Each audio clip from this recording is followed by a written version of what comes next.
Good morning, all. We welcome you to the fifth session in the GST Knowledge Empowerment webinar series. Uh, Today is the fifth session, and the topic for the session will be on input tax credit, the eligibility, and the issues related to input tax credit. Session will be taken up by Mr. V.S. Sudhir. Mr. V.S. Sudhir is a qualified chartered accountant and passed in the year November 2006. He has done his entrepreneurship development program at the Institute of Management, Ahmedabad.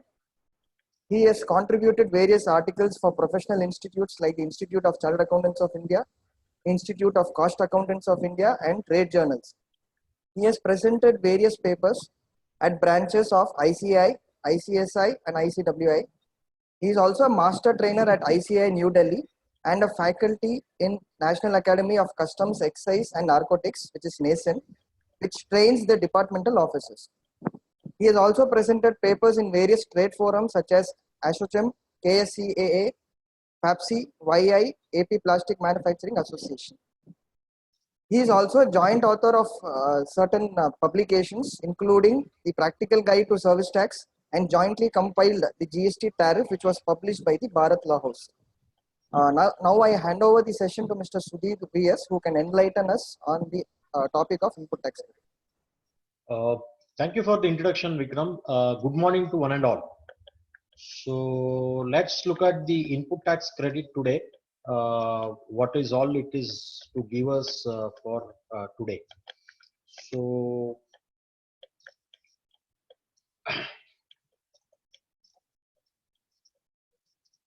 yeah. So let me start with giving you the basic concept of what the input tax credit is all about. In a layman term, input tax credit is nothing but taking the deduction of the tax which is being paid to your vendor while making the payment on your tax on your sales.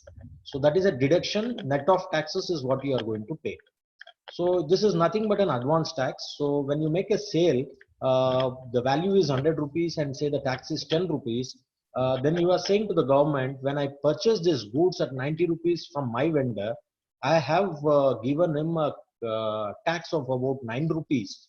And out of 10 rupees which I owe you, 9 rupees I already paid to my vendor and my vendor paid it to you. Now the balance of 1 rupee is what I am supposed to give you. So this is the broad concept of how this ITC is going to work, and the concept of the SENVAT credit is all about. Why it is very important to understand this basic fundamental is that the government finally has to get its 10 rupee, not a rupee more, not a rupee less. So there are certain provisions where the government is trying to get something more than 10 rupees, which goes against the basic fundamental. So that is the reason, as and when that particular provision comes, I'm going to connect back to this basic fundamental. But this is what we have to understand. The basic concept of ITC, why it was supposed to be given, is that this is a tax on value addition. So the tax is only on the example of 10 rupees of value addition in my example where I took. I bought it at 90, sold it at 100, there's 10 rupees the value addition. And I end up paying the government 1 rupee, the tax on 10 rupees, which is only on the value addition. So this is the basic fundamental and the expectation of GST, which was there. The tax gets suffered only on the value addition in my hands, but the government ultimately gets on the gross value from a different people involved in this entire value chain. Tax paid at the earlier stage is given as a credit in the value chain, which I have just explained to you. There are many limitations and which is there under the existing law. Where let's have a look at what those restrictions and limitations are there, which is going against the fundamental principle of the free flow of seamless flow and the free flow of credit in the value chain, which was anticipated as far as the GST is concerned. So one of the ideal GST which was being suggested by the committee when the GST was being formed is that there has to be zero negative list of credit. That means every business expenditure which has been accounted in the business books of accounts as an expenditure should be eligible as a credit. So this is something which is not the reality in the GST which has been implemented now. And slowly I am expecting that sooner or the later when the revenue collection improves, they are going to ask for they are going to go to that particular stream of enhancing this NVAT credit, not making into a restricted one. So the basic fundamental expectation was removing the cascading effect of the tax. I'm sure many of you would be aware what is the cascading effect of the tax, but at the cost of repetition and for the few people who may not have the basic understanding of the cascading, I would like to explain the concept of cascading. The cascading effect of the tax is not a double taxation, but it is something called as a tax on tax. So, to give a simple example, under the earlier law, the S12 law, the central excise assessee was paying VAT on base value plus excise. Say, for example, 100 rupees is the base value and excise is 10 rupees. For the assessment of VAT, you used to pay it on 110. So the VAT, which is a tax, is levied on the 10 rupees of excise, which is also a tax, which is called as a tax on tax. So that is a fundamental difference which we need to understand here with respect to a double taxation. The double taxation is been the tax been levied twice, but here it is levied, two different tax being levied, and there is an effect of tax on tax. The tax on tax is not only on output, it is also on the input side. So when I purchased the goods as a VAT trader earlier, I purchased at 100 plus 10 rupees excise duty plus VAT. VAT I got a credit, but on 110, I again added a value of 10 rupees. On 120 when I charged VAT, there was also a suffering of VAT on the 10 rupees of my purchase excise duty was there. So one of the expectation of the GST that it is going to remove the cascading effect of the tax, thereby it gives me a credit of all the taxes which has been paid at the input level. So that was the basic fundamental expectation which was been there. Now let us understand whether it is a right or a concession. There has been a slight mismatch in my slide. So I'll take this slide and come back to the other one which I have just projected. So there is a fundamental understanding which we need to look whether ITC is my vested right or it is a concession which has been provided. What difference it makes whether if it is a right or a concession. If it is a right, it cannot be taken away by me.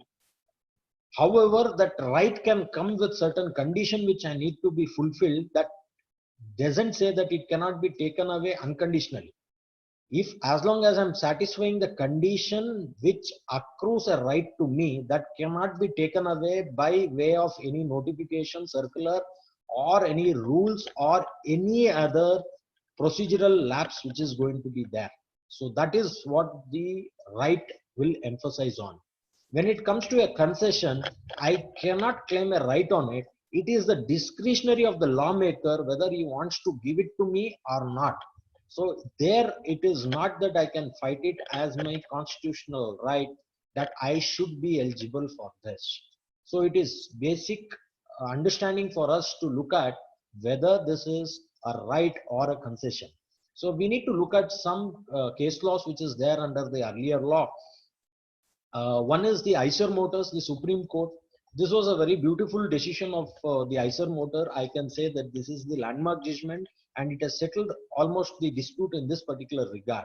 This was in the context where in 1995 under the central excise there was a notification which was issued amending 57F provision where they told that the credit is going to lapse of the accumulated credit in during certain circumstances which I am not getting into because it's not relevant in the context now. When this was there, the Eicher Motor litigated this matter and they told that it is a vested right and the credit which has been accrued before 1995 cannot be taken away, and the Supreme Court agreed, yes, it is a vested right and you have to take the credit. Later in another decision in of Daiichi Kirkashia, it also told that it is a benefit given and it is not indefeasible. So there also they confirmed that is a right which has been given. Then came the BPC India where they told it is available even if it is contained under the sludge. So these are the decisions which under the earlier law, various other empty number of decisions are there. I have not covered everything, but these are all the decisions which make it very clear that the SENVAT credit under the earlier law was a right which was given subject to fulfillment of the condition. But under the VAT scenario, there was this Mahalakshmi Cotton, Bombay High Court, they told selling dealer not paid the VAT, then the no credit for the purchaser. This is based on the concept which I told that the government has to get 10 rupees in my example which I took. So if I pay 1 rupee and my vendor has not paid 9 rupees to the government, then they'll not be allowing me to take the credit. That was on a slightly a different context, but that will not be making it whether it is right or the otherwise. Then the very important decision comes up, which is JCB India. This is under the GST regime, which was in Mumbai High Court, where they examine whether the transaction credit, whether we can claim it as a right, stock beyond 1 year, whether it can lapse. Under the central excise regime, it was eligible as a right. JCB India, for some reason, has not properly appreciated the decision of Eicher Motor, and they have concluded that it is not a right, but it is only a concession, and thereby you cannot say that you are eligible to take the credit of the stock as on 1st of July 2017, which is beyond 1 year in your stock. That was a decision which was been given. But soon in Gujarat High Court, in another decision, they have dissented this particular issue, and they have went with the Eicher Motors, and they have told, we agree with the Eicher Motors that it is subjected to the Eicher Motor, that it is been subjected to a right, and thereby it should be eligible as a credit. So there are other decisions which has been there under the central excise. That was the Formica India decision. This is also a very interesting decision. I don't know how much we could apply as far as the GST is concerned because of certain restriction which has been imposed here.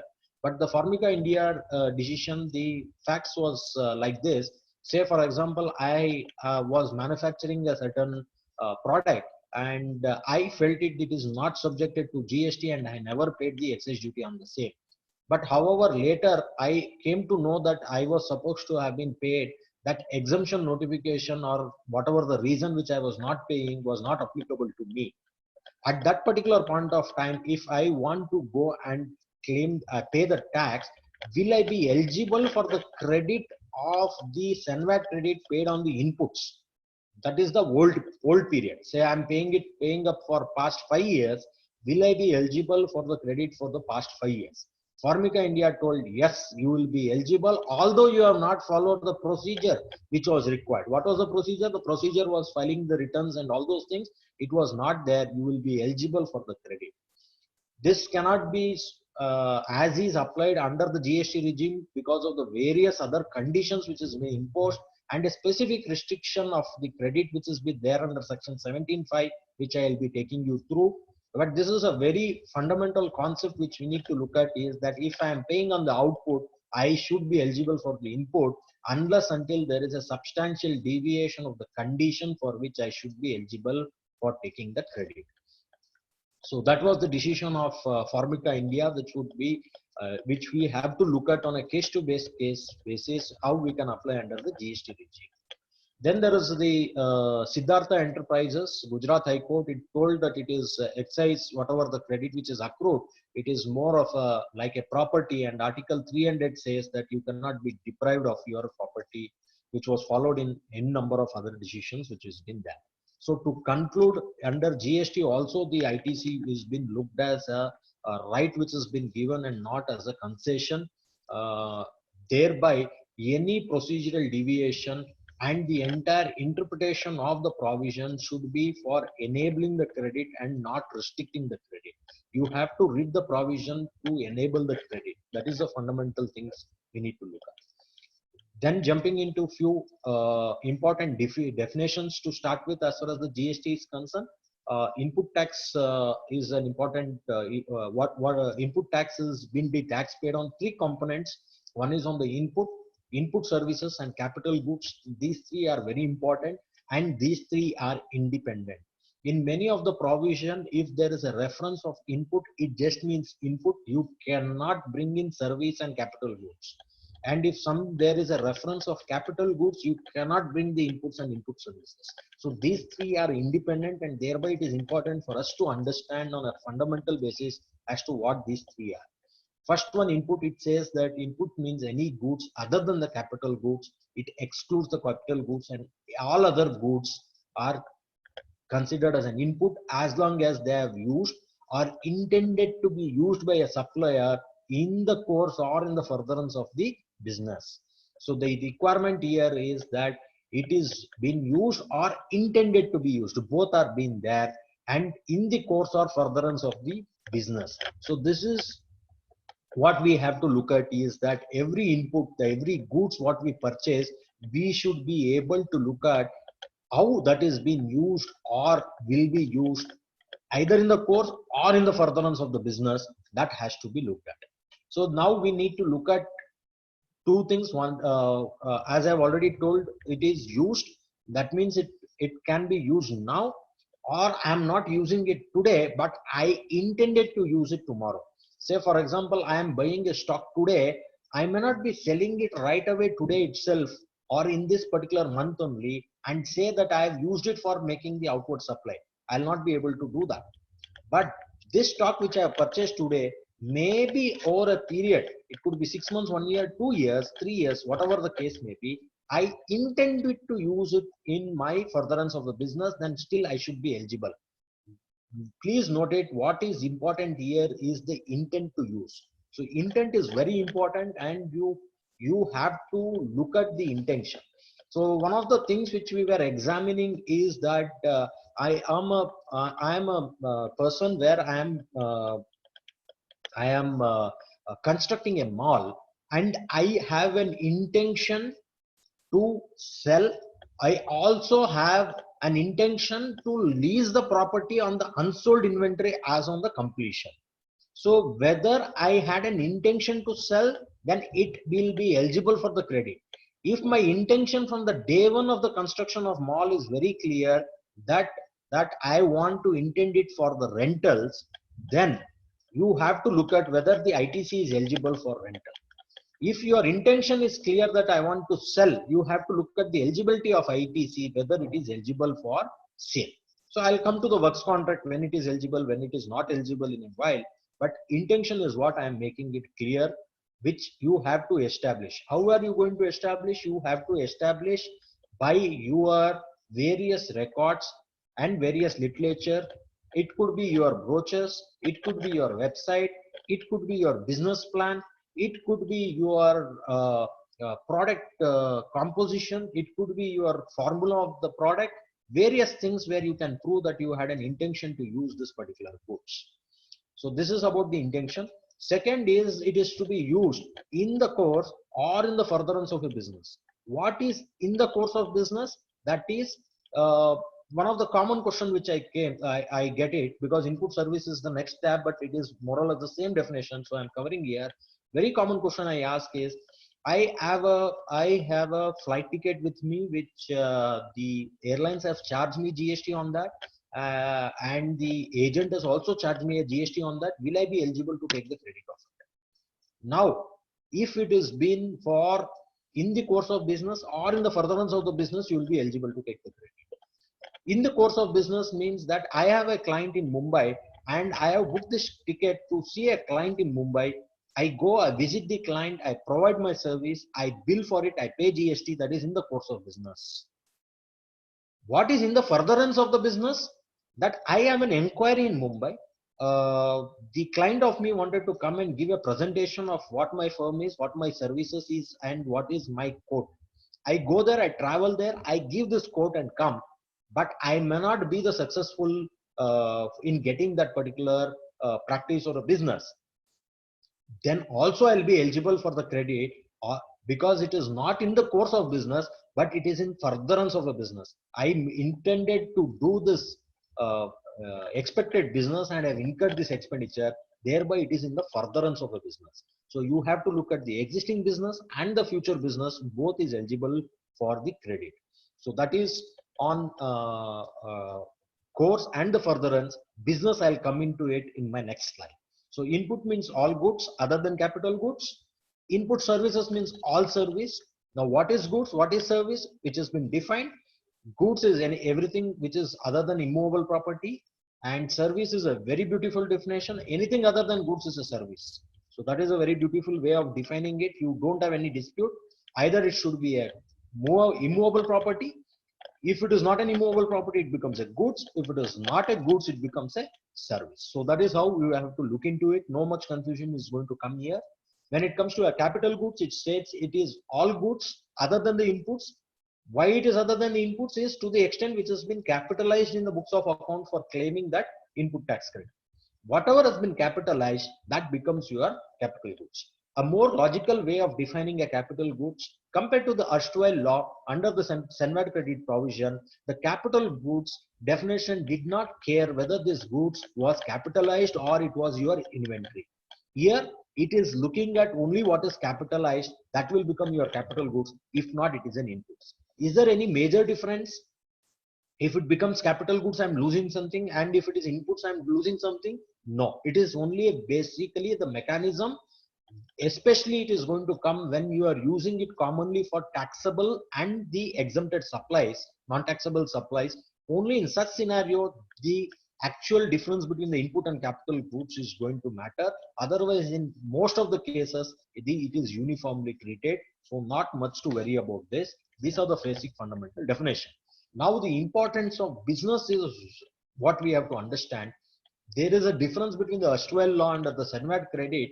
You are supposed to demonstrate how it was used in the course of manufacturing.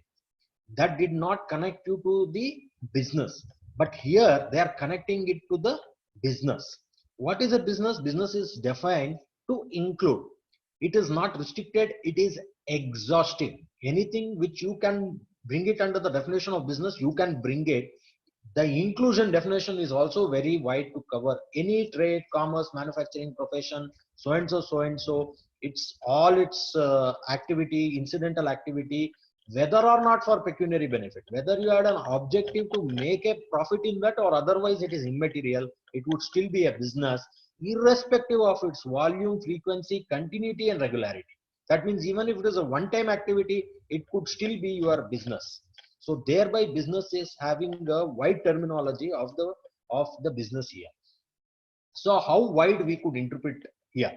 So here, if you look at under the erstwhile law, the Senvad credit provision also had for input services, they had linked this to the business. They had told that it should be used in the course of manufacturing or for providing the output service. Then they also told that any business relating expenditure such as, and they gave a list of accounting, auditing, so and so. So that is how Senvad credit was defined. Now an interesting case came up in case of Hindustan Coca-Cola.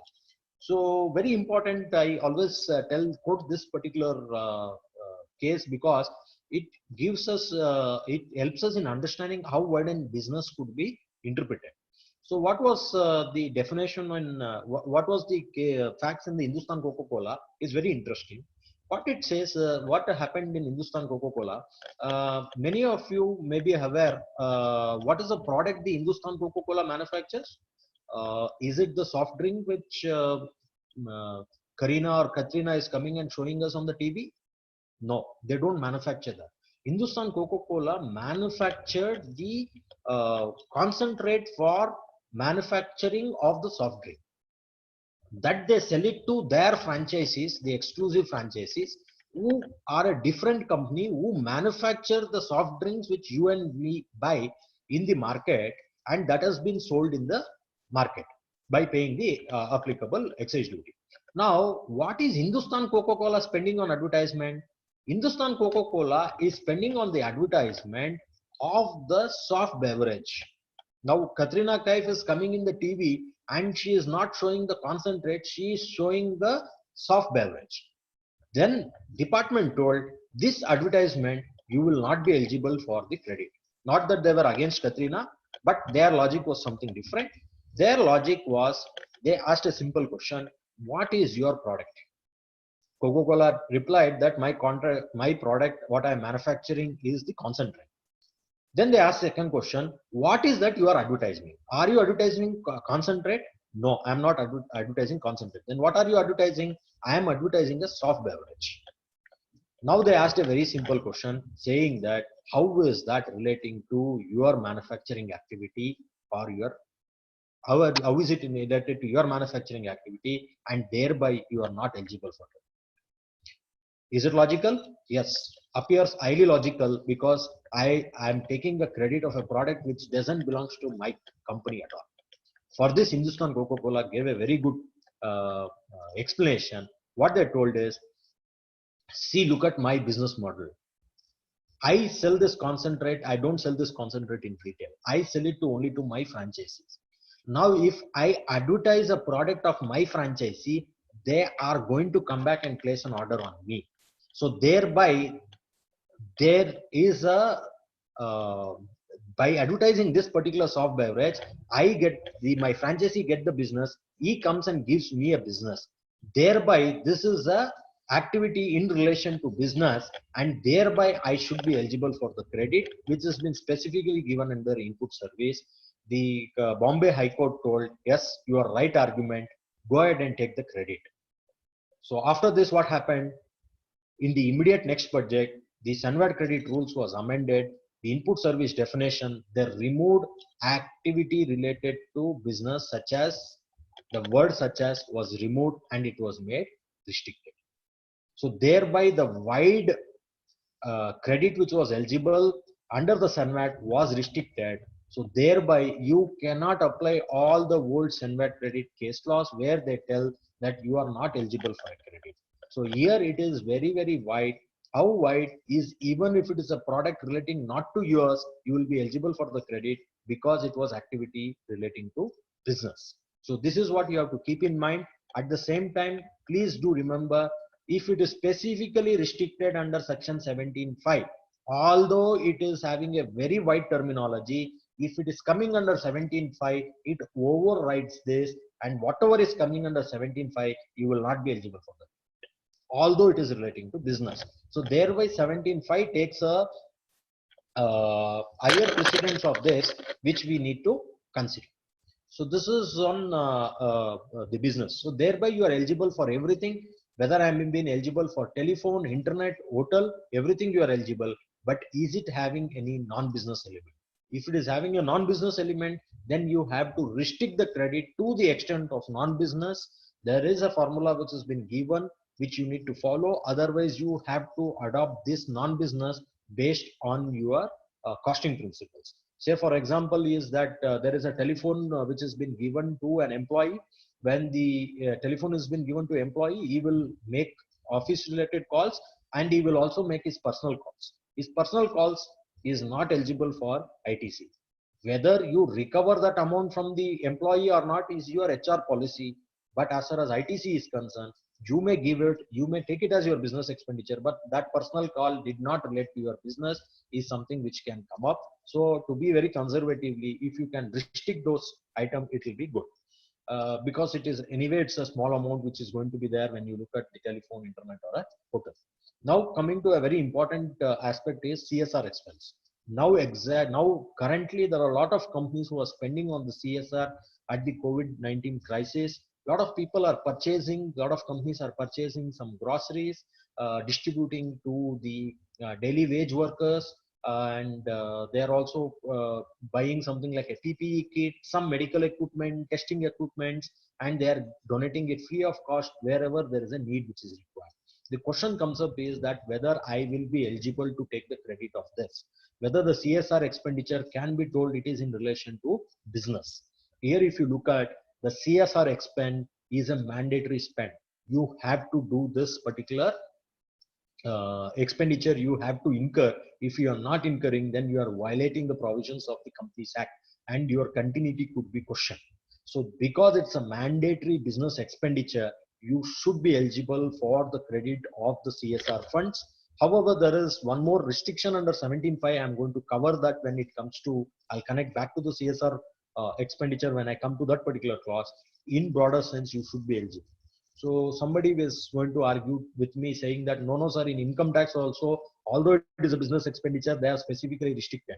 So you have to understand there that there is under 37, it has been allowed, but there has been specific provision to say that this is not a business related expenditure.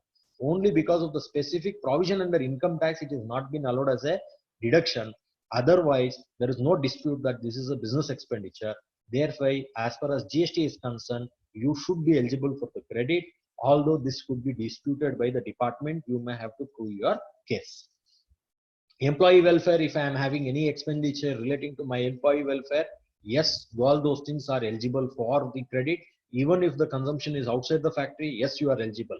So many of the previous case laws which were there, where I was a manufacturing unit far off from the city, so I have my own employee quarters. Now at the employee quarters, I am incurring a lot of expenditure for the maintenance of the quarters. It could be the lighting, it could be the equipment repair, AMC, lot of things which has been incurred. So whether I'll be eligible for the credit? Yes.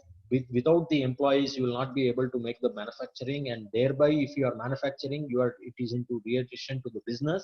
Thereby, all the expenses, even if it is outside the factory, you will be eligible for the credit. So you have to look at this a bit different from the SENVAT credit. SENVAT credit, it restricted everything consumption in the factory, but the consumption inside the factory is not been mentioned here under the GST. So thereby you can go a step ahead and you will be eligible to take the credit, even if it is consumed outside the factory. All that you have to be cautious is linking back to the business, and you have to ensure that this is not listed under the 17.5, that is the restricted or the block credit, which I am going to cover in the later part of the presentation. As long that is there, don't even worry, take credit of all these items which is eligible. Let's look at the definition of the input tax. Input tax, as already told, it means the tax which has been paid on IGST, CGST and SGST, which has been paid tax charged on any supply of goods or services. So these are three tax which has been paid on any goods or services. It includes the tax payable on the reverse charge, but it does not include the composition tax which has been paid. So this is the definition of the input tax. So you have to be very clear that it is a tax which has been paid. So there is a small thing which you should be aware, where the dispute could come. Although it is not my final conclusion, but you should be aware of the dispute what is going to come. In many cases, when it comes to a reverse charge mechanism, whether we have to pay the tax or not, we tend to take a conservative decision. Say, for example, GST on director remuneration, whether it has to be paid or not to be paid. There are contrary rulings in advanced ruling authority. So somebody will feel, what is there? I will go ahead and I'll pay this tax on the remuneration paid to the managing director and take it as a credit, because anyway I'm eligible for ITC. 100% of my products are subjected to GST. So let me take this particular stand. Very good approach on the face of it.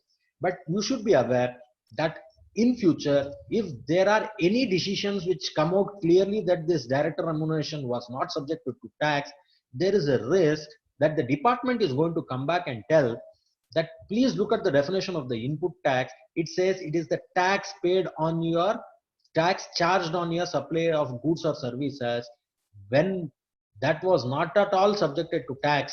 It was a schedule 3 item, neither supply of goods nor supply of service. When you have made the payment of tax, that should not be considered, it will not be considered as a tax, but it will be considered as an amount paid. So I will not give you the credit of the amount paid. There is a risk that the department may dispute. No, I'm not telling this as an hypothetical situation. These are the experiences which we have seen, how the show cause notices has been issued under the erstwhile SENVAT credit rules. Because of this experience I'm telling, so it is not always the case where it is to be conservative that I'll pay and take the credit. In that conservativeness also there is a risk which has been involved. So whenever you are taking that decision, please be aware of this possibility. Remember, I'm not concluding here that the department would be right, whether they are going to win or not. It is all subjective. There are a lot of grounds to argue against it, but I'm just telling the risk which has been involved, how the department is going to look at it. Then who is eligible for the taking the credit? The registered person is eligible for taking a credit. This is again an addition from the erstwhile law. In the erstwhile law, the registration was not been fixed. So a lot of people, when they came to know that there was a central excise liability or a service tax liability, They registered and went back and took the accumulated all the credit within the allowed period. They took the credit and they adjusted it against the output tax, and whatever the balance was there, that was paid along with interest and penalties, if at all. So this case went to the various tribunals. The tribunal made it very clear that looking at the entire Sunware credit provision, I don't see any condition where the person has to be registered. So thereby, even if he is not registered, he'll be eligible to take the credit, is what the decisions were there. To overcome all this decision under the GST law, they are making it very clear only registered person is entitled to take the credit. However, whether registered person can go back and take the credit within the period which has been allowed, which I think still should be possible. We need to test it because there is no legal precedence as of now, but that should be possible. That means I'll register today, and today I am in April. So April, I am technically eligible to take the credit from 1st of April to 31st of March 2020. So I will take the credit of the last 1 year, and I am going to pay the tax also for past 1 year if at all I have missed. This possibility is there, but we need to test it judicially. So it should be a registered person, and he has to be possession of a tax invoice. Very, very important. Even if you have a credit in your 2A and there is an acknowledgement of your vendor paying the tax, everything is there electronically, in spite of which the possession of the tax invoice is one of the mandatory conditions for taking the credit.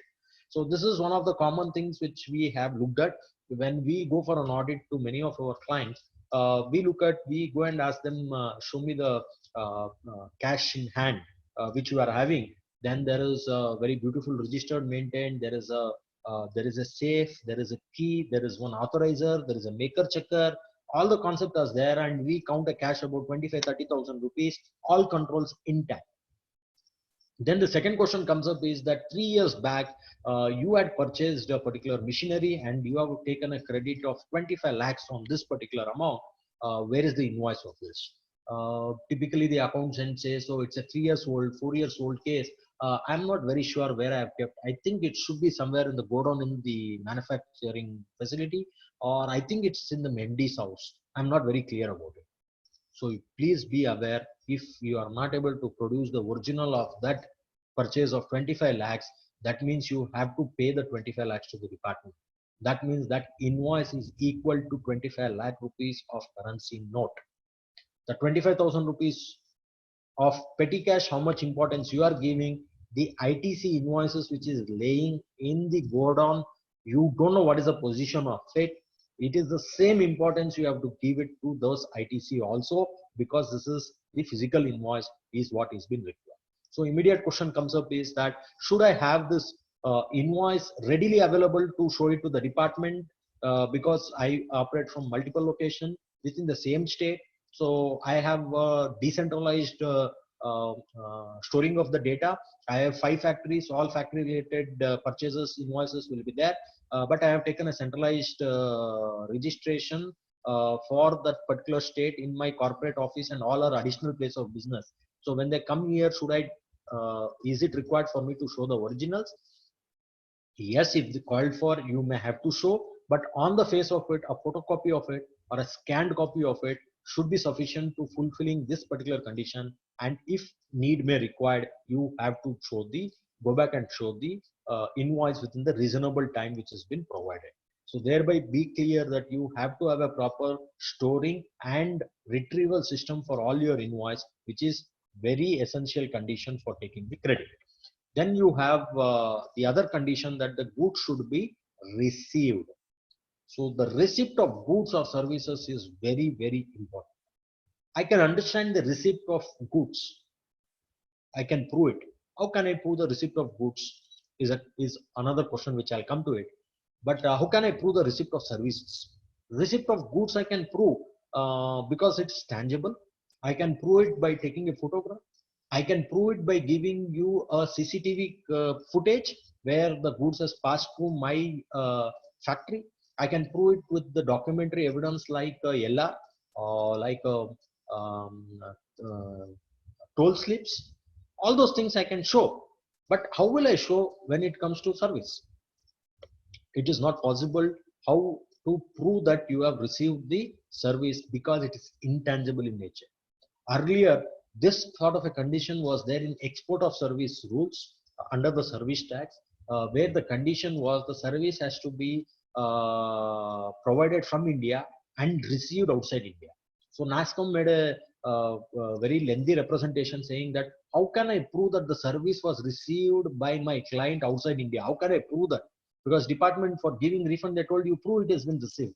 How will I receive the service? An email, can it be a receipt of service? And we don't know where is he retrieving the email from. He may be retrieving the email from back in India only.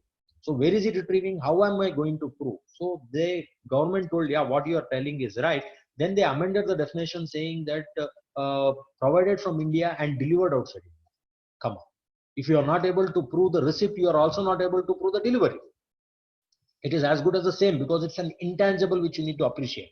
This was again explained and they deleted this particular condition, accepting that yes, in case of services, you can neither prove the delivery, neither you can prove the receipt. Thereby, we are removing this condition. But when back in GST, again, they are putting this particular condition saying of receipt of services. So we have to be very clear how we can prove the receipt of services. Maybe you may also have to look at having some inward register for this particular purpose. Record wherever you have gone. Say, for example, you have come to our office, you have taken an oral advisory, you have been billed for it. You have a system of going and recording saying that so and so people visited, so and so was the query, so and so was the answer, and this is the invoice which has been coming, and I can say that I was in receipt of this particular services. Something a crude way of doing it, but have some particular documentation for this particular purpose. So that is on the receipt of services. Then next comes is the tax charge. It has to be tax which has been charged should have been actually paid to the government, like what I told in my example of 100 rupees, 90 rupees. I pay 1 rupee subject to 9 rupees was paid my vendor. So it is my responsibility to look at whether the 9 rupees has been paid by vendor or not. There is some issues which I have sorted out as far as 36(4) is concerned. I'll come to it in a while, so I'm not spending much time on this as of now. But tax payment has to be ensured by the person taking the credit. The onus lies on the person taking the credit, not on the person, not on the department who's giving you the credit. And the returns has to be monthly returns has to be furnished for you to take the credit, both by you and your vendor. So these are all the basic essential conditions for you to take the credit. If these conditions are not fulfilled, then the credit would not be eligible and it could be highly disputed. However, in this condition, in this context, it is very important to look at, especially like the condition like receipt of services. There is a very settled position of that an impossible condition need not be fulfilled. That also the decisions are there, which I'm going to cover in my slides to come. So if it is an impossible condition, if you can prove that it was impossible for you to make this condition, then there is a possibility that you can disregard that particular condition and you will be entitled for taking the credit. The impossible net, is it practical impossible or actually it is impossible, are the things which goes for a debate. Because here, when I am saying that I have to ensure my vendor has paid the credit, how can I prove that whether my vendor has paid the credit? Sir, very simple, sir. I'll show my 2A. 2A doesn't tell that he has paid the tax. All the 2A says that he has filed his GSTR 1. It need not be necessary that GSTR 1 is what was paid in as far as the 3B is concerned. Okay, sir, very simple. I am going to make a reconciliation of GSTR 1 and 3B of my vendor. Oh, hold on. Do you think he is going to give you this particular amount? Yes, sir, he is going to give. Okay, he is going to tell me what is the amount which has been paid under 3B, but he may not want to give you your GSTR 1 because your competitor data is also in that. He don't want to give you that. That is very, very important. And second, when the amount, even if the gross amount of GSTR 1, gross amount of GSTR 3B is matching, but you never know whether your invoice has been included in that 3B or it was some delay payment of invoice of previous month. How the internal computation has been made from your vendor is something again you cannot prove because you are not in possession of that particular document. So can I say that is a impossible condition or it is an impractical condition? These are the dispute which may be coming here, but this is a food for thought for you to look at. When it comes to the receipt of the goods, the another thing which comes up is, what if I'm receiving the goods under installments or a lot? Maybe it's a large machinery which gets transported in 4 or 5 trucks at a different point in time. How will I take the credit?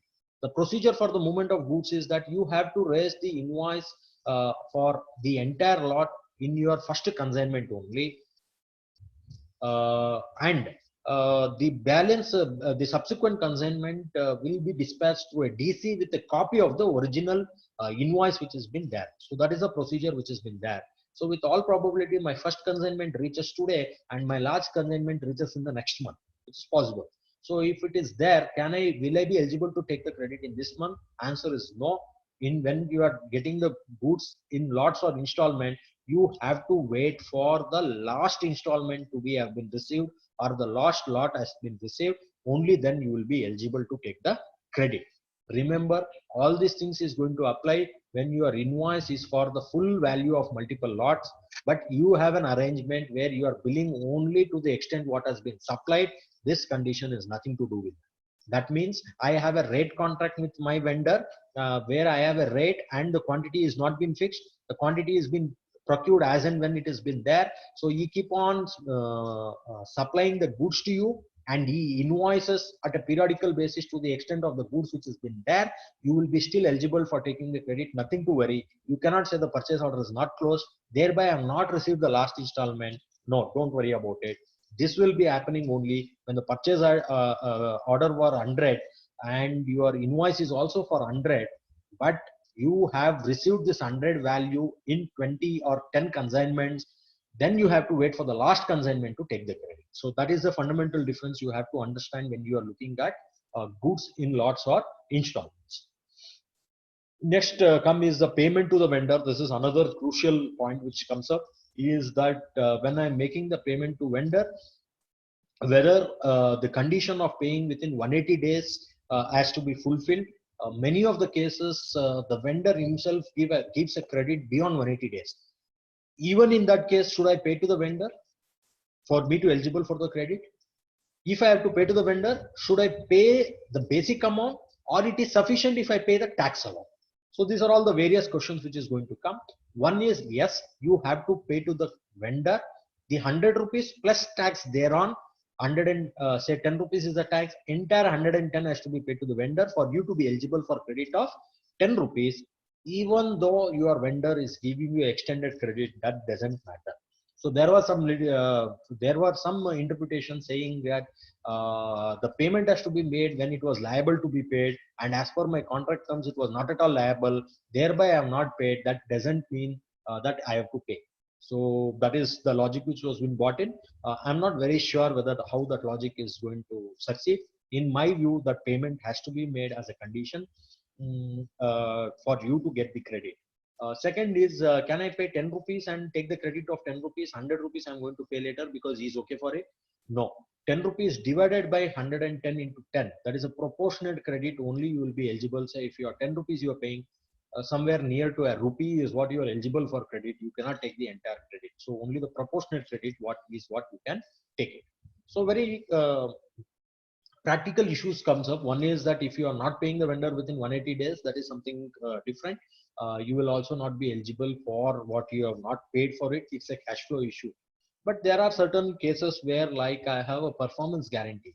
I have supplied a machinery or I have done some construction, and they say that you have a performance guarantee for a period of 3 years. After the 3 years only, you will be eligible for that 5% retention which we have retained on against your invoice. Will I be eligible for the credit of that retention amount? On the face of it, no. You will be eligible for taking the credit only on 95, not on the balance 5 rupees value of the GST.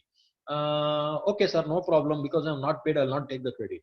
After 3 years, when you are paying, will you be eligible for the credit? As per the time limit for taking the credit, you have already crossed the deadline. I'll explain the time limit in my next slide. You will be crossing the deadline. So that is going to be a challenge.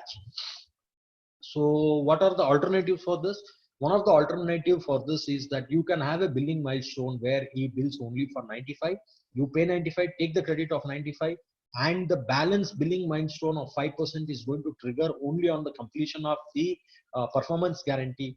Thereby you pay then and take the credit that will be within the period of time limit. This is one of the things which you could look at.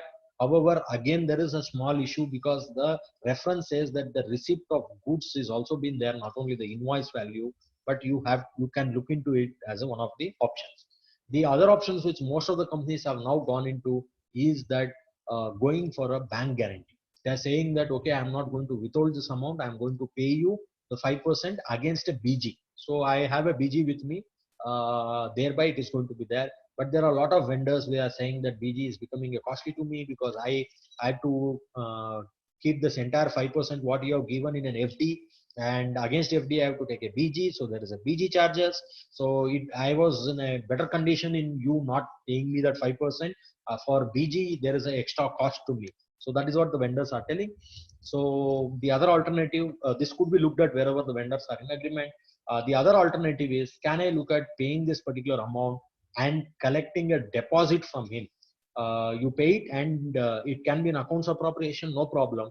But your contract terms should be that each person where a performance guarantee is there, performance guarantee deposit is what he has to deposit with you. That is, his money is there with you as a deposit. It is not that you have not paid that particular amount. As far as this invoice is concerned, in your system, you will close the invoice. If you look at this invoice, it's totally paid, but there is another parallel transaction where you have taken a deposit from him, and which is a liability which you need to pay back. If this is there in your contract, this is there in your account, you should be eligible for a full credit on this particular transaction. Very important, the records and the accounts has to speak what you are doing. So this is one of the things which you could look at as a deposit. Having told this, if you are a private limited company, whether you will be eligible to take the deposits, or even if you are a public limited company, if you are taking this deposit, whether the regulations of NBFC is going to come into place, all those other compliance issue which I am not expert upon, you may have to examine this. Wherever it is possible, the deposit scheme could be still looked at. Whether this deposit will be a deposit for the purpose of public deposits, I'm not very sure about it, but I'm just giving you a food for thought as far as this is concerned. Then the other thing is the condition for ITC when it comes to capital goods. To the extent 110 rupees of GST, 110 I paid to my vendor, I will not be eligible to take the credit if I have capitalized 110. But however, if I have capitalized 100, I will be eligible to take the credit of 10. That you have to be very clear. And the additional depreciation, if at all been claimed, also as far as the tax has not been suffered for additional depreciation, nothing to worry, you will be eligible to take the credit. There are a lot of companies where they have a short life of goods, capital goods, which comes and they have to remove in next 2 years because it is having a short life. Then you have to also be aware that you have to reverse the credit when you are removing the goods on a proportionate basis, or on the transaction value of that particular goods as an output tax. You have to be aware of this. So wherever you are able to collect this tax from the customer, no worries. When you are not able to collect it from the customer, there are a lot of companies are not taking the credit, but they are capitalizing it, because again they'll take a credit now and again reverse it. Whatever they get is only for a period of 2 years, which should be only about 5% per quarter. It is only 20%. Vis-a-vis the income tax benefit which they are going to get on that could be much better. So this also is one of the comparative analysis, if it all is a short life of asset, is being done, which you have to be aware of. There is a repetition of two bullets which I'm not getting into. Next is other issue which has been 16.2, the condition has to be fulfilled. ITC matched online, but the document received later. So this is another thing which has been there. There is a condition now which says that it has to be there in your 2A. It is there in my 2A, but I have not received the original invoice as such, or I have not received the goods. Will I be eligible to take the credit? No, only because it is not, it is part of your 2A, but you are fulfilling the condition later, you will not be eligible for the credit. You should be fulfilling all the conditions at the time of you being eligible for taking, whenever at the time when you are taking the credit. post facto being completing the condition will not fulfill. So this you have to keep in mind whenever you are taking the credit. Some issues as far as the receipt of goods is the what happens to the advance payment. As you are aware that when it was goods and services earlier, whatever advances I received, I was supposed to pay the tax on it. They made a relaxation for the goods and services. Whatever the advances I take against the services, I have to pay the tax as a vendor for you. However, whether you will be eligible for the credit, answer is no, you will not be eligible for a credit. I have to issue a document, something called as a advance voucher, mm, which I have to give it to you, and you will not be eligible to. I have to indicate the tax amount there, but you will not be eligible to take the credit. Whenever I issue a tax invoice, that is when you will be eligible to take the credit. That is after my completion, I'll be giving you a tax invoice. You'll be eligible to take the credit. One of the things which you need to look at here is, can I make it as a milestone? And can I say that signing of the contract is the advance payment milestone for this particular contract? And because the milestone has been satisfied here, to that extent, I am going to issue an invoice to that extent and take the credit. Possible for continuous supply services, you may have to examine that. And the other thing is that the invoicing provision also says that you have to issue the invoice before or after providing the services or during the providing of the services. So whether there is a restriction for me to give an advance invoices, there may not be a restriction for you to give an advance invoices, but will it be received to that particular extent of advance? The receipt condition has not been satisfied. So thereby early issuing a tax invoice will not entitle you to credit as a recipient, because you are not still received, but I may still issue a tax invoice. That should not be a challenge. So that is on the advance payment. And what happens to the AMC or insurance contract? 1st of January, I sign off a AMC contract. I accrue it for 3 months, and 9 months is a prepaid expenses. As on 31st of March, will I be eligible for full credit because I am not received the service? Here you have to look at AMC or insurance is a service you receive as on 1st of January 2020 itself. What you are what you are received a service is covering for a period of next 1 year. It is not that you are continuously receiving for 1 year. It is a one-time service which you have received. Coverage of service is extended. For your accounting principle, you may be making a prepaid, making an accrual that has no impact here, and you would be still eligible for taking the full credit. The another issue comes up here is that when I'm doing a transit sale, that is, I purchase from my vendor, I don't take it into my custody. I will ask it to be directly delivered to my customer, from my vendor directly to the customer. So will I be eligible for the credit because I've not received? There is a specific provision for the transit provision. You will be deemed to be a recipient even though it has not been actually received. It originally it was there for only for goods. They have amended and made it for services also in February 2019. So this is which is possible. So one of the things of doing is you ask your vendor, bill to ship to, he will bill it to you, ship it to your customer, and you will be eligible to take the credit. Now there is a risk of your vendor knowing your customer, and thereby your vendor may directly approach your customer and you are losing the business. So many people are not inclined to do this. So what they are doing is they are asking the invoice to be raised to you only. They will raise an invoice to you. However, you will raise an invoice to your customer, and you are going to issue a way bill from ship from. You will bill it from Hyderabad and say ship it from Bangalore, where the goods is going. So with that, the goods moves under your invoice, because you also don't want to give a indication for your customer also from where you are procuring it. So if you are doing this, or you are endorsing the LR in between where bill to ship to was not there on the invoice, will you be eligible for credit in all these cases? Yes, in all these cases you will be eligible for the credit. So these are the ways you could look at for doing the transaction. Very important proof of receipt of goods, which I slightly covered when I told of condition for receipt of services, how you will be able to do. Very important to look at here when the proof of receipt of goods, how are you going to prove the goods, receipt of goods? This is very important for various investigations which is happening for bogus invoices. So a lot of challenges are being there. Not that I am supporting or giving you a way out to support the evader of the tax, but because of this suspicion, even the genuine purchases also has been questioned. So how to safeguard the genuine purchases may have to be looked at. What are the documents which I can prove that I have received the goods?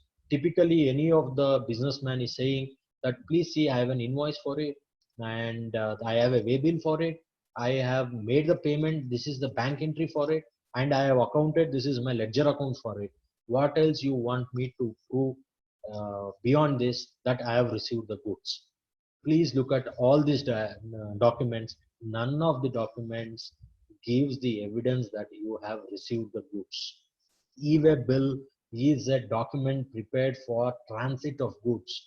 Only because the e-way bill has been issued, you cannot prove this there was a movement of goods. You can issue a e-way bill, still you need not move the goods. So that is not a conclusive evidence that it was a transit of goods. But invoice, it is only a financial document to claim a charge against you, and transfer of title in goods, it doesn't prove that there was a transfer of possession or a delivery of goods or you have received the receipt. That is also not coming out of the invoice. Again, the payment also is not telling anything to do with the receipt of the goods. So these three are not sufficient, although these are basic fundamental document. What are the additional evidence you may have to keep is your internal record, that is your stock inward register at the security gate, at the stores. These are the things which you are doing it on a regular basis for all your receipts, updated on a day-to-day basis. If although it is an internal record, if it has been maintained without any exception for all your day-to-day basis, then you will be eligible to take the credit for the entire amount. Sorry, I beg your pardon. You will be able to prove that you have received the goods, although it is your internal record. Second is your GRN, serial numbered GRN, which is not bifurcating as to which is the for which goods or whatever it is, you will be eligible to take the credit of that. So GRN is also a valid document. These two are internal document which you have to have for all cases, not that only cases which is there under investigation. It should be as a matter of routine being maintained from the beginning in your factory. It is not that today you are showing a backdated entry. Today somebody is coming and checking, okay, let me look at the whether the inward of today has been entered, it should have been updated. So you have to be very clear. If there is a regular record, it will be a proof of receipt of the goods. The outside evidence is that LR, lorry receipt, that also proves that this is receipts of the goods, and the acknowledgement in the LR given by your factory, which is a regular affair, which has been signed by the person in charge in the factory who was there in the muster at that particular time. A typical practice of any LR, any transporter is he comes and delivers goods. He gives you a copy of one LR. He takes an acknowledgement in another LR because he has to give the proof of delivery to the person who has booked the consignment. So thereby there will be a security inward seal along with the signature. So that also you have to prove with the muster and that seal that it was there. So that is another thing, a third party evidence which you can bring in to prove that you have received the goods. If you have a CCTV or any other things which is installed at the factory gate, the video clipping also would be a valid evidence for you to prove that there was a receipt of goods. If you are able to demonstrate and show the display of goods in the CCTV camera, and you can also look at taking the photographs of the receipt of the goods as a matter of control and also as a proof wherever there is such allegation which has been made. And more importantly is that if the goods is crossing any toll, you can collect the toll slips and keep it with you, and the outside weighment slip near your factory where the weighment has happened. So these are all conclusive evidence for you to prove the receipt of goods. This has to be kept as a matter of system, because this has been suspected in many of the cases whether you have actually received the goods or not. So this is something which you should be looking at for proving the receipt of goods. Then coming to the time limit is that due date for filing the September month returns for the next financial year or filing of annual returns, whichever is earlier, is the last date. So 20th October is the last date for filing the September return. There are a lot of people, what they did is they actually did not file the September month return because that was the last month for last chance for them to take the credit. They deferred the return. They filed it somewhere in October, November, or December, as the case may be, taking all the past period credit, telling that I have paid, I have filed the returns as on 1st of January, the September returns, taking the credit for the last financial year. So department has taken a view that no, due date is 20th October. If you have not taken the credit into your electronic credit ledger as on 20th of October, then you are not eligible to take that particular credit. If you look at, there are certain cases which is being saying as far as income tax and other decision, which says that if you have made a late filing fee and you also paid the interest for whatever the delay in payment of tax, then that gets ratified and it is as good as been filed on the due date. So you have to examine all these conditions and see whether you will be eligible for the credit. This is a larger issue which has been going on. In my personal view, although there has been a deferment in filing of returns, you should be eligible for the credit because it's an enabling provision, not a restricting provision. You have to look at this condition as an enabling condition. This is what is my personal view. Then credit missed in last financial year. Do not wait for annual returns. Please go ahead and take it in April, May, or June returns whenever you identify. Then invoices bearing the GSTIN appearing in 2A, credit to be availed. So there are two issues. One is that I never received any goods or services at all. I don't have an invoice. I am not in a possession invoice, but there is an entry in 2A. So can I go ahead and take the credit? There are large organizations where they are going and taking the credit because it's a large organization. We don't know which department has taken this credit. If you are not taking the credit, you will be losing it out. They are taking the credit. But please also be aware there could be a possible that I am your vendor and I have quoted wrong the GSTN number. Some other client of mine, I have quoted your GSTN number and given it to you, but I have not provided the service to you. This was an error in my point. It comes and appears in your 2A because you have not received the goods, you have not received the invoices, you will not be eligible for credit. So that is what we have to be aware of when you are looking at this. Second is the GSTN is not been bearing on the invoice. So this is a technical difficulties. There is a circular on this. It's saying that there are some mandatory things which should be there on the invoice. One among the mandatory is the GSTN number of the vendor. So you can also get it post facto ratified and you should be eligible to take the credit. Then multiple states possibility of availment in wrong states. You cannot credit pertaining to one state cannot be taken in another state.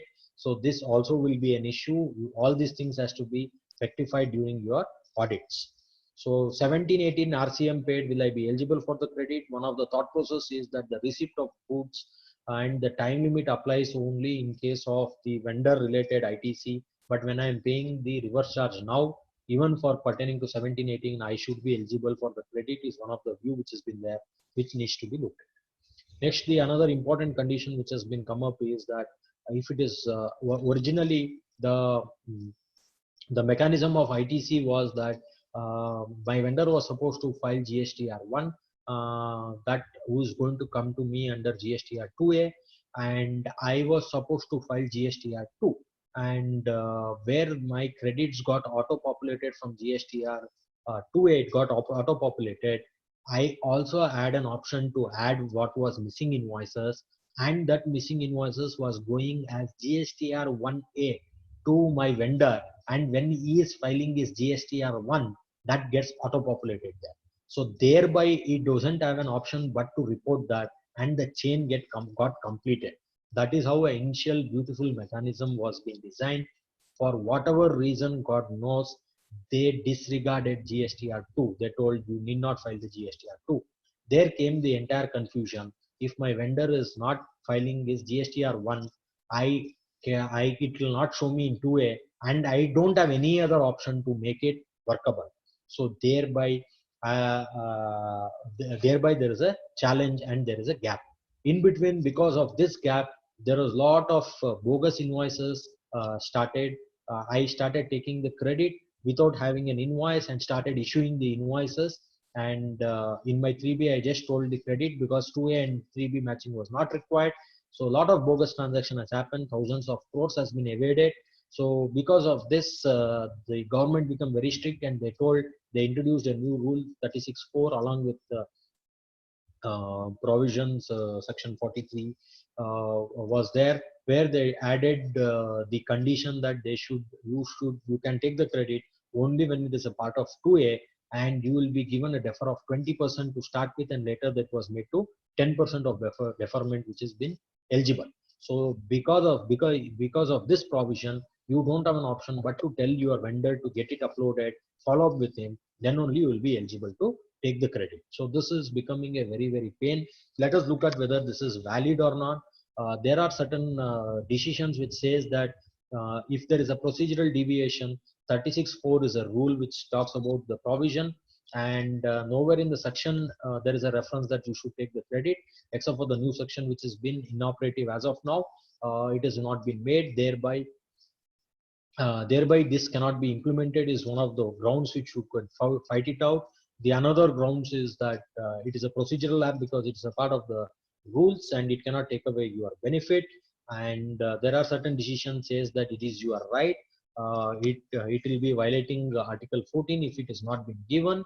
And there are certain decisions where the similar provision was there in the VAT under the earlier law, where Arise India and various other VAT decisions, they told that you will be eligible for the credit even though he has not been paid. So these are the decisions which will be helping for you. As I told earlier, these are the decision India seems seamless deals, etc., where they tell that if it is an impossible condition, you will not fulfill. So how is possible for me to ensure that my vendor is going to file the returns? I cannot file his returns. It is an impossible condition.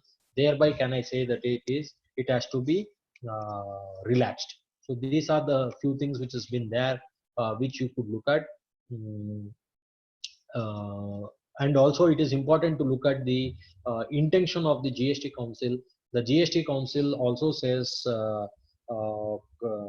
GST Council also made a recommendation where they told that first you go and collect it from the supplier of the goods. Only when he is not traceable or you are not in a position to collect, then come and ask the recipient. Don't go to recipient as a matter of routine. So this is the recommendation of the GST Council, but not been given effect to either as a circular or a notification or a provision in the law or the rules thereunder. So thereby whether we can legally enforce this is another question. But the intention of the council is clearly coming out of this. And this is the definition of the VAT. There they say that you will not be, you should not be denied the credit if the seller is not paying the tax. This has also been going to look at profiting from the government. So department has also paid the department will get the tax from me, not giving the credit. There could be a genuine case that there was a where I have shown it as a B2B instead of B2C. Thereby you are not able to get the credit, or there is a wrong putting of GSTN number, or there is a wrong location of GSTN number. For various reasons, the tax would have been paid by my vendor also, and if it is restricted to me, that becomes a duplication of payment and there is a profiteering by the department. So this also is something which you could look at when you are fighting out 36(4). There is one PIL and the writ petition which has been filed challenging this provision, which is also been pending. So with this next about 15-20 minutes, I'll quickly try to do the restrictions of the credit. I'm running out of time, so let me do my justice. I may take about 5 minutes extra. About 20 minutes I'll spend on the restricted credits, and then we can go to the question answer session. So next is the block credits. As I have clearly told, business, anything and everything, every expenditure debited in your books of accounts which you are showing it as a business expenditure will be eligible for credit. I can also put it, whatever is allowed under section 37 of the income tax will be eligible for credit, it will be eligible beyond that also, because 37 says that something which is in capital nature will not be eligible. But even if it is capital nature, as long as it's a business, will be eligible for you to take the credit. Having said this, if something is coming under 17.5, this gets overridden and you will not be eligible to get that credit. So there is a famous saying which says that God has given you the gift, but the priest is not giving you the gift. So 17.5 is a priest overriding the God, and he is not giving the gift. So this is the provision of 17.5, which is a non-obstacle client clause, where it overrides the general provision. Thereby, this states the view. So first is the motor vehicles. Not only motor vehicles, it also includes the vessels and aircrafts will not be eligible for the credit in general. There are an exception to it. Exception is that if that motor vehicle is used for transportation of goods, will be eligible for the credit. That transportation of goods could be your internal transportation, it could be from your vendor to factory, it could be your factory to customer. Any transportation of goods, you are eligible for credit without dispute, nothing to worry. But if it is for a transportation of passengers, you will not be eligible to credit unless until you are further supplying that vehicle as a rent. Say I'm a rent-a-cab operator, I will be eligible, but I'm a chartered accountant, I will not be eligible to take the credit. Although I'm using this card to go to my client place, giving my professional service, billing for it, I will not be eligible to take the credit. Unless until I charge a rental to my invoice, along with my invoice saying that I have come here, this is my professional fees, this is my rental charges towards the car, and I become a rental service provider to you, then I'll be eligible to take the credit, which is very artificial. So thereby only a rent-a-cab operator will be eligible to take the credit. And if you are further supplying the vehicle as a service or a goods, you will be eligible. And if you are using it as a training or a driving school, you will be eligible. Other than that, you will not be eligible for any further supplies which you can make. So that is on the motor vehicle. If it is a seating capacity more than 13 per passenger, including the driver, it will be eligible for the credit. That is not been restricted. Less than 13 only is restricted. And all the ITC accessories, extended warranty, zero dip for the vehicle which is eligible for credit, you can eligible to take. That means if it is a goods transport vehicle, you will be eligible to take all this. If a passenger vehicle which is not fulfilled this, which is not for this output service, you will not be eligible to take the credit. Then you have all-terrain vehicles or campers and other multi-use vehicles. Whichever is coming to the motor vehicle, that has to be looked at. There are certain things which is not coming to the motor vehicle, like there is something called as a golf cart, which actually doesn't require a registration under RTA. That if you look at, it is a golf cart also used for transportation of the vehicle. Say for example, I have a resort, or I have a 5-star hotel, or even a golf cart is at my factory visit, factory to take my guest to the facility. So these are the things which you should be eligible for the credit, because it is not coming within the meaning of motor vehicle. So that you could look at. Dumper strippers and other special purpose vehicle are also looked at as a construction equipment, and they would be eligible for a credit because they are more beyond a motor vehicle. Even if it is looked at as a motor vehicle, because there is a transportation of goods there, you will be eligible for credit. Further restriction is that insurance services repairs for those vehicles are not eligible, and general insurance services, there is a repetition of it. It will not be eligible unless until it is used for further supply transportation. So that is what is there. And this amendment has come from with effective from 1st of February 2019. So for the period 17, 18 and 19, 17, 18. Up to February 2019, 18, 19 up to February 2019, you should be eligible for the credit of these services because it was not specifically restricted. Then comes, these are the services which is like food and beverages, outdoor catering, beauty treatment, healthcare service, cosmetic and plastic surgery, life insurance, health insurance, leasing, renting or hiring of motor vehicles. These are the things which will not be eligible for the credit. However, if it is used for making further outward supply, then you will be eligible for the credit. I am a life insurance company output service provider. I have a sub insurance with other insurance company who is going to charge me, I'll be eligible to take the credit. But if I'm a chartered accountant, I take the life insurance or health insurance to safeguard my health for providing the service to my client. So that will not be eligible for credit. So you have to keep this in mind. Food and beverages, outdoor catering, or are at the similar location. So unless until it is for further outward supply, you will not be eligible for the credit. It could be as such outside supply, or it could be bundled together. Say for example, Hiragungi Academy is also conducting various seminars, not the webinars, but the actual seminar which happens in the physical presence. So these seminars, which been charged say 1,000 rupees plus GST has been charged. That also includes about 600 rupees for the food. So that food, Niragungi Academy will be eligible because this was bundled together with the coaching and training and was provided as a coaching and training on the entire amount GST has been paid. So Niragungi Academy will be eligible for food and catering and beverages services, which you could look at. So that is one which has been restricted. Membership of the club is not eligible. The club, when it is been said, it is the fitness club and various other recreational club is not been eligible. But if it is something like a CEO club, CFO club, which is more of a trade association but as named as a club, all trade associations should be eligible for a credit because it's in furtherance of a business, although it has been named as a club. So because there are a lot of these sort of organization which call themselves as a club for whatever reason best known, only because of the name it cannot be restricted. If it is in the nature of trade association, you should be eligible for the credit. Travel benefits to the employees for their personal use is not eligible.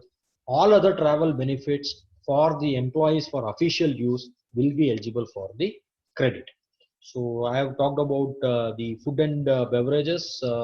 For the recovery in the events, procurement of food plus cooking charges separately, whether I can take the credit of cooking charges. If it is all incidental, then you will not be eligible to take the credit of that, but you could look at some planning which has been done. If the food and beverages is there, further I am supplying it to my employee, recovering and paying tax on that on the arm's length price, will I be eligible for the credit? Yes, you will be eligible for the credit. However, the challenge is that if you are under 5% scheme, that scheme specifically restricts the credit, thereby there will be a duplication of credit. So can I not go under 5% scheme, but I will go under a general tax of payment of 18% because of violation of condition? There is a possibility which you could look at, but it could be disputed. You should be aware of it. And outdoor catering, hall and food separately. What happens when I'm leasing you a hall separately, food separately? Say for example, I'm having an annual event. I go to a particular convention. He is charging me 1,000 rupees per pax in plus taxes. That includes the hall rent. Then whether I'll be eligible for the credit because it comes within the definition of food, it will be disputed. I may not be eligible for the credit. However, if I can bifurcate that 600 rupees was towards the food and 400 into number of packs which is attended, say 1,000 packs which was attended, and 4 lakh rupees is charged as a hall rent charges. Hall rent charges is not restricted as a credit. So if you can make an independent 2 contracts with the hotel guys, you will be eligible to take the credit on the hall rent charges is what you could look at. And the outdoor catering separately will not be eligible. Whether the hotel is permitted to do that or not is a different issue, but I'm just giving you a food for thought that this is something which you could look at. Recovery from employees, if you are recovering on the food, as I've already told, yes, you will be eligible. Health and insurance, group accidental, keyman insurance is also in the nature of a personal insurance. Workman compensation, travel insurance will not be eligible. There are certain policies which will come as a package which also has the accident. So accident insurance is not been restricted. You are eligible to take the credit, but it comes as a bundle. So if it is a bundle, then what is the essence of it? Whether you will get a proportionate credit or you have to go by the essence of it has to be looked at. If it is under the life insurance, you may still be restricted to take the credit. So these are the things which have to look at. Renting of motor vehicle, leasing, hiring with or without fuel, all this renting will not be eligible for the credit. So that is something which you have to be aware of. Then these are the things which you will be eligible if it has been obligatory. the travel benefits and other things which has been as an obligatory under the shop and establishment, you will be eligible for the credit. You may have to look into that. Then coming to very important aspect of construction of immovable property. So the construction of immovable property will be eligible for a credit only when you are further providing the output immovable property services, construction services. Say for example, I am a developer, I take the construction services from the contractor and further use it for supply of construction service, I will be eligible for a credit. But I am a chartered accountant, I get my office constructed, I will not be eligible to take the credit of this works contract. So that is what the particular provision says. However, there is a decision of Safari Retreat in case of Odisha High Court, which gives that if you are not using for construction, but if you are using for rental, then you will be eligible for the credit, rental or any other purpose, because it is coming under the meaning of business. Because the Odisha High Court judgment has not has gone by the logic and judicial view, and they have not considered the specific restriction, whether that is going to hold good is another question which is going to be there. But as of now, that is the law of land. As for Safari Retreat, you will be eligible to take the credit. The recommendation, if you are following the Safari Retreat, is you take the credit, intimate to department, don't use the credit till the final verdict of Supreme Court or the expiry of time limit for issuing the show cause notice or issuing the order has been expired. Don't use that is a question which you could take it. And other construction related services which is in the nature of repair, if it has been capitalized, you will not able to get the credit. If the repair service is not capitalized, a small repair, I would be eligible for the credit. Anything to do with the plant and machinery is not coming here. A foundation for plant and machinery and all those things, you will be eligible for the credit. So that is, you have to keep in mind when you are looking at construction. So what is plant and machinery? It is apparatus, equipment, and the machinery which is fixed to earth by a foundation, used for making the outward supplies. So this is what the definition is. However, it shall not include land and building and other civil structure, telecommunication towers, pipe and gas lines. These are specifically excluded from plant and machinery. There was a famous decision of Anand Theatres, if I am not wrong, where they told that the theater building is a plant and machinery. So I could have taken the credit, except for the specific exclusion where they are building or a civil structure, they are excluding from the definition of plant and machinery. So anything to do with the plant and machinery other than the civil structure, and if that civil structure is in the nature of foundation structure, don't worry about it. Otherwise, that civil structure you will not be eligible for the credit. All else you will be eligible, others else will be eligible for the credit. So that is what the definition is looking at. Then further restriction is the taxes on supply of goods which is paid under section 10, that is your composition which has been restricted, and received by a non-resident taxable person. That is, if an assessee is a non-resident taxable person, you will not be eligible. But if you are taking services from non-resident taxable purpose, that will be eligible.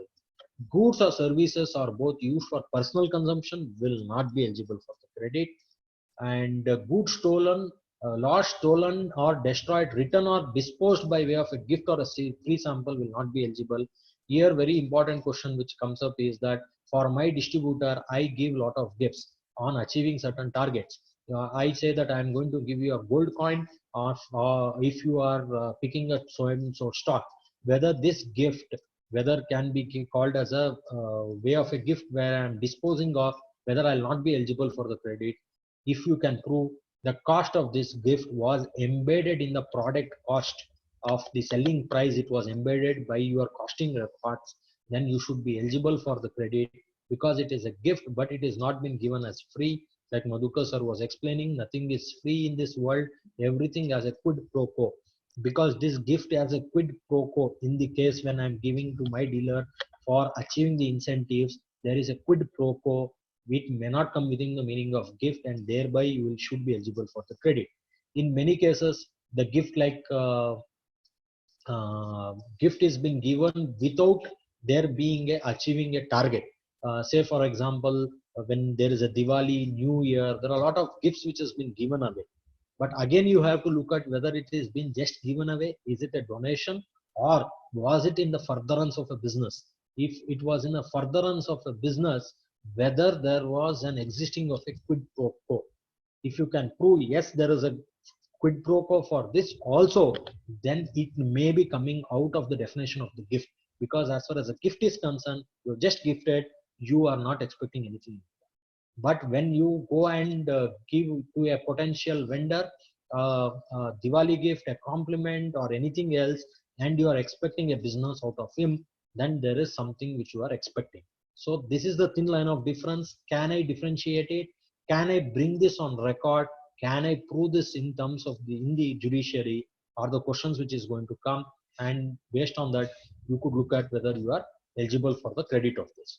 So this is on the free gifts. You have to look into it, and any tax paid in accordance with 74, 129, 130, that is where the tax has been paid because of by my vendor or by me under RCM after invoking fraud, collusion, misrepresentation of facts and suppression or contravention of any provision with an intention to evade the payment of tax. If these provisions have been invoked, then I will not be eligible to get the credit of this. So that is the other restriction which you have to look at. To summarize quickly, cement used for construction of administration building, no, you will not be eligible because it's not coming under plant and machinery. But cement used for foundation of pillars for supporting boiler, yes, this comes under plant and machinery, you will be eligible for the credit. Works contract service provided by subcontractor to main contractor, yes, output service is also a construction or works contract, you will be eligible for the credit. Health insurance for the factory workers will not be eligible if it is not been mandated. Then you have to look at the goods are used for running the guest house in the factory. Yes, you will be eligible unless until it is in the form of a personal consumption. So something which is for a personal consumption, it will not be eligible. Otherwise, many other goods which will be there, which will be eligible for the credit. Say, for example, your Tata Sky connection or your AC or your any other crockery, any equipments, anything which has been kept there will be eligible for the credit. You have to look at whether there is something of a personal consumption is to be looked at. Car used for by the factory for personal use, no. Even though it is a factory, even it is a business asset, it has been used for personal use, you will not be eligible for the credit of it. Steel and other structure used for setting up the telecommunication sector, specifically restricted in plant and machinery, thereby you will not be eligible for the credit. And most of this I have already covered: renting, leasing, operation, motor vehicle, food, most of this I have already covered. Restaurant service received by the employee, it is within the client entertainment expenditure. You have authorized your marketing guys where they can take you a client for a dinner, which you will pay, company will bear the expenditure. It is a business expenditure, but because it is in the nature of food, which is specifically restricted, it is not used for further providing of the supply of food, or even if it is a personal consumption, you will not be eligible to get the credit of it. Medicines which is purchased for the dispensary in factory, again the challenge would be is there for the personal consumption. One of the view of the personal consumption is the personal consumption should be there for the assessee, not for the employees of the assessee. That is, if the assessee is a proprietor, then only the personal consumption has to be met. If it is a company or a partnership or a private limited company or a body corporate, then personal consumption is of no use there, because it is not a person, the assessee by himself.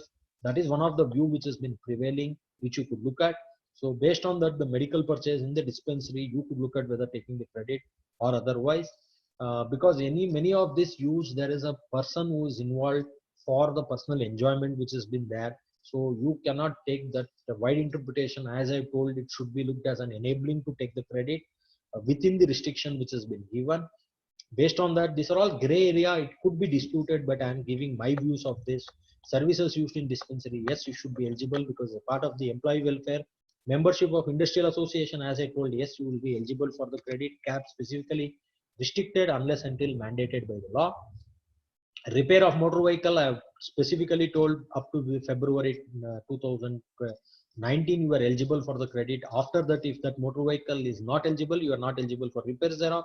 If that motor vehicle is eligible, you will be eligible for credit of repair of motor vehicle. Also, transit insurance, yes, eligible. Keyman insurance policy could be, this is also could be in the nature of life insurance, but it is whether it is a life insurance part per se is a gray matter, gray area. I think it's better to restrict the credit. There could be other views also, but my personal view is it could be disputed. Demo cars, if I am a dealer of an automobile, demo cars, can I take the credit? Yes, you will be eligible to take the credit of that. 13 seaters, I already told you will be eligible. Food, I have told you are not been eligible. Free warranty replacement, something which has been given free. Yes, you have been eligible. This will not come under replacement warranty. What is it? Say I have a particular, I buy a TV and there is a small equipment, a small chip or something in the TV got damaged, and within the period of warranty, so they give me a free replacement.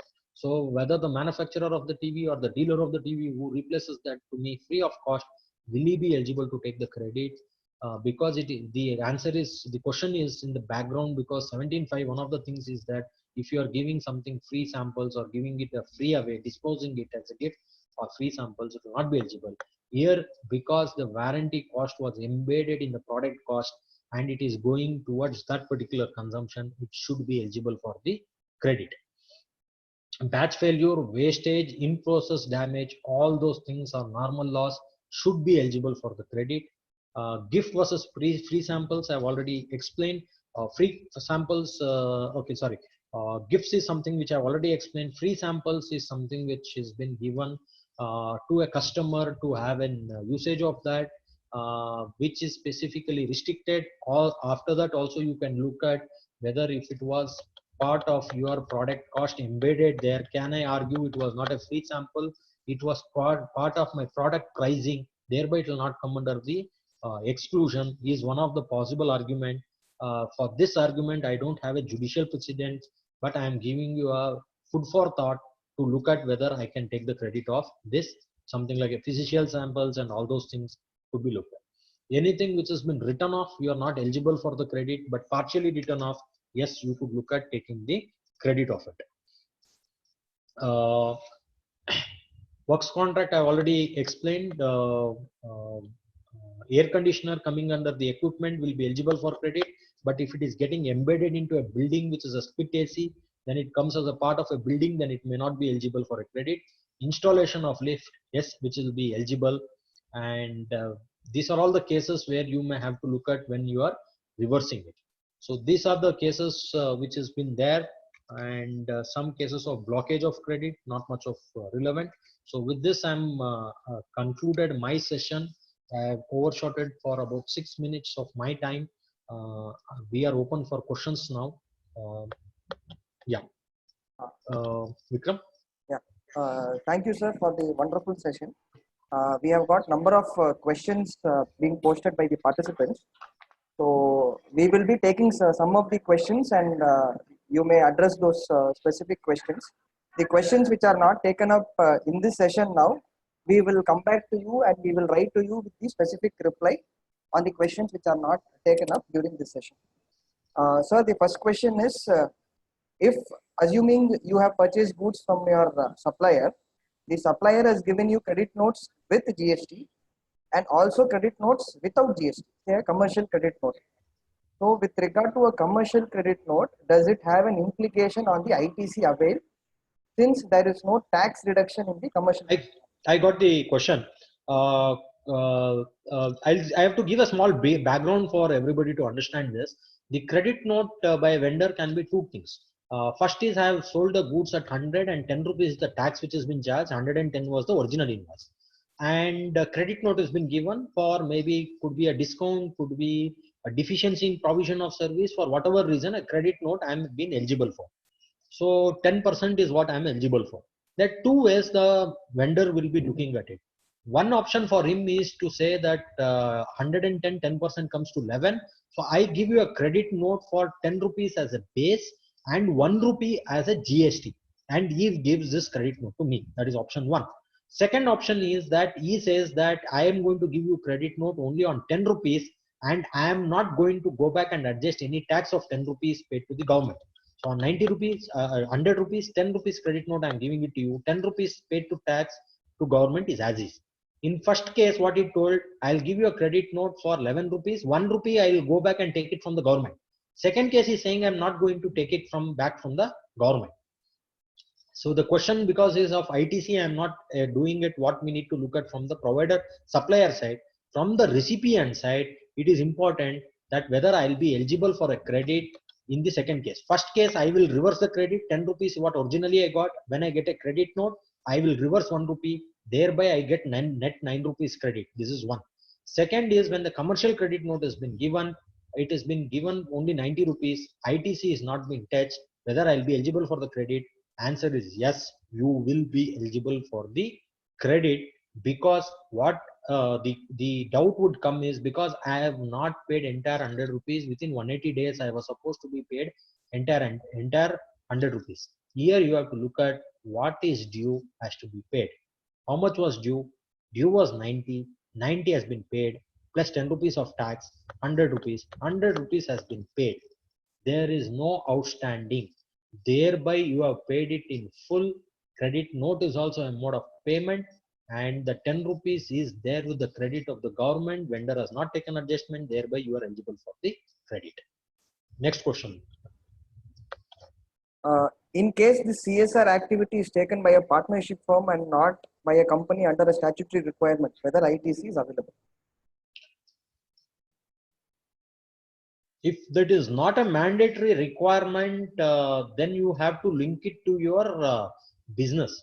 So if you look at the CSR or the Companies Act, here you are asking for a partnership firm. But if you are looking at the Companies Act, it says that this CSR activity, you should ensure that nothing comes back to you. That is, you have to go and do something without any benefit of it. That is what the actual meaning of CSR is there. They say, okay, if the 10% of your employees are covered in that, it's not a matter, but 90% should be outsiders. That is what the Companies Act CSR thinks. So if you are calling it as a CSR or a partnership firm, then it is not related to your business. Then just now you told us, sir, for companies you can take for the companies because that was a mandatory for me to do. And if it is not done, I will be a violation. Thereby, I related to business. But in your case, if it is a pure CSR, nothing is coming back to you, then you will not be eligible for it. But if you say that something is in more of a promotion to promote my brand name, and there is something for me to come back out of this, if you can say, then you will be eligible for the credit. But again, you have to look at there, one of the restriction of condition, that if you are giving away free of cost or writing it off, it will not be eligible for credit. So that also is something we have to keep in mind, which could be disputed by department. Yes, Vikram, next question. In case the supplier has charged GST at the rate of 18%, whereas the goods are exempted, will I have a challenge in taking the credit? Yes, as I explained, if it is actually exempted, department may come and question saying that because it was exempted goods, tax was, it was an absolute exemption without condition, then it was mandated for him to take the exemption. Because it was exemption, the tax was not supposed to have been paid. Thereby the amount paid is not tax but a deposit. This was done by our own self. When we went for a refund, I paid the tax, I went for a refund, a time limit had applied. I went and argued in the court saying that how can you consider this as a tax when it was not at all leviable? Thereby it has to be treated as an amount, and thereby the limitation will not apply. So those are settled decisions of the courts which has been there. Now department may use the same decision against us and saying that it has to be treated as an amount, not as a tax. Thereby I will not give you ITC. Risk could be there, but as long as the amount has gone to department, the amount is there with the department. Second, it was assessed as tax by your vendor and that has not been disputed by department, then you have a very fair chance in the judiciary to win the case. But answer is yes, it could be disputed. Vikram. Section 17(5), the restriction on construction. So the question is, explanation of construction talks about to the extent it is capitalized. So whether such capitalization treatment in the books needs to be checked only for the purpose of reconstruction renovation, or it is also for a new construction. So the question is whether accounting has to be looked even for a new construction. When it is construction of a building or a civil structure, law is assuming that you do not have an option but to capitalize. So it is irrelevant whether you have capitalized or otherwise, you will not be getting a credit on the construction of a new building. They are irrelevant. Although the assumption is that you will capitalize it, but it is irrelevant. The condition doesn't say. As long as construction of new building, it's gone. But when it is a repair, they want you to give a benefit if it is not capitalized. That means if it is capitalized, they are thinking that it is a part of the addition to a building, which I don't want to give a credit. If you are not capitalizing, it's a revenue expenditure. Let me give you a benefit. That is how they are looking at it. For new construction, whether capitalized or otherwise, they don't want to give you a benefit. You will not be eligible. Yeah, Vikram. Many of the businesses are not getting physical copies of invoices, but we receive a unsigned digital invoice. Whether the same is line with the requirement. The provisions of the GST enables you to give the digital invoice which has been digitally signed. That means your DSA has to be affixed on that particular invoice. Otherwise, I don't think so. It will be considered as a proper invoice issue. There could be a complication. Better to insist your vendor to courier the signed hard copy, or let them sign a digital invoice in the DSA and send it to you for you to take the credit. You can also explore the Information Technology Act to look at the validity of this. In my view, better to be conservative on this aspect. You should not dispute on something which you can get it done. You have to dispute something you cannot get it done. So here it is with you, the vendor, customer is the king. So whatever the customer wants, the vendor is going to do. So better you mandate it to your vendor and get it. If your vendor itself is a king there and he is not giving, and it is a major supply where without which you will not be able to function, he is under the upper hand, then you don't have an option to but to fight it out. As long as possible, please take the original signed bills. Vikram. RCM liability of 1718 paid in the current year. Can I take input tax credit of RCM? In my view, yes, it could be taken, but there are counter views possible. Yes, Vikram. Can we avail ITC on travel expenditures for distributors, foreign travel trips?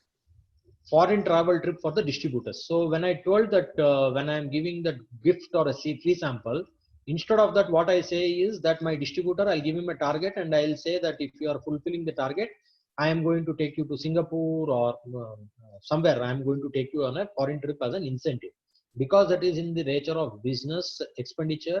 And 17.5, the travel expense of employee under the leave travel allowance only is restricted. There is no any other restriction. Thereby, you will be eligible to take the credit. Vikram. If a CA is conducting a seminar for which no charges is collected, can he claim ITC of the hall rental? So it amounts to a free supply there. I don't think so. You'll be eligible to take the credit. So something, it should be output supply should be there. So if it is a free supply, if there is no consideration for it, it could be disputed, I think. But however, you can connect it back to furtherance of a business, and you are a chartered accountant, whether you are allowed to do such thing for soliciting or furtherance of your business has to be looked at, because a chartered accountant. If it was not a chartered accountant, say for example, I am a person selling Tally, I am a private limited company, and I hold free awareness seminar. I'll also give my product demo. This will all come under furtherance of business. You can take it as a credit. But as a chartered accountant, can I say this? It's in the furtherance of business, has to be looked at. Or if you are calling only your existing clients, and it is a part of your fees already charged, this is expenses relating to that, then you will be eligible for the credit. Vikram. We'll take one more question, sir. Whether ITC is available on lift, AC, and generators in a building? Yeah. When you have to look at, you have to look at the plant and machinery separately, which have been already explained, building separately, and fixtures separately. So there are certain fixtures which is a part of a building, a building is not completed, or it is not, it is default that the building should be having that. Say for example, something like a doors and windows are a part of building. So you cannot say it's a fixture and you will be able to take the credit because it's part of the building. Now building is completed without a fan. Building is completed without a AC also. AC and fan is an additional fixture which has been given over and above the building, and anything which is over and above the building, you will be eligible to take the credit. Like this interiors also, which is in the slide which I have mentioned. So if it is a sort of an woodwork, your cupboards, your tables, chairs, your partitions, without which also it's a building. But if it has been there, it has been furnished. So this something which is not embeds into a part of a building, you will be eligible for credit that as a fixtures. Vikram. Okay. So the other questions we have made a note. So the questions which have not been answered, we will certainly revert back to all with the specific replies. And today, I think Sudhir sir has given us a very good overview and an in-depth understanding of how to look at the aspect of credit, its eligibility, and the aspect of the restrictions of credit. So, any other questions? You can put it down before the session is closed so that we can take those questions also and revert to you. And there are 3 more sessions which are followed up in the next 3 days, which will be taken up by eminent speakers. So we also request you to kindly join us for those sessions. And we also thank you for spending your time for the sessions conducted as on date. And also you may give your feedback after the session is over. Any final comments from you, Sudhir sir? Nothing much. So credit is something which is a value additive. You have to look at it more aggressively and value additively. That is what you have to look at. So thank you all for having a patience listening. I thank Hiragangi Academy and everybody involved for giving me an opportunity to be here and share my thoughts. Thank you all. Thank you all.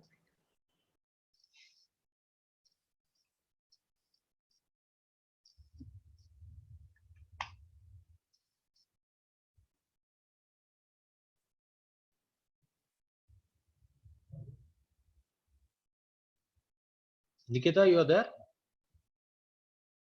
Yes, sir. Yes, sir. So I am saying, do you want to stop cloud recording? I'll say yes, na? Yes, sir.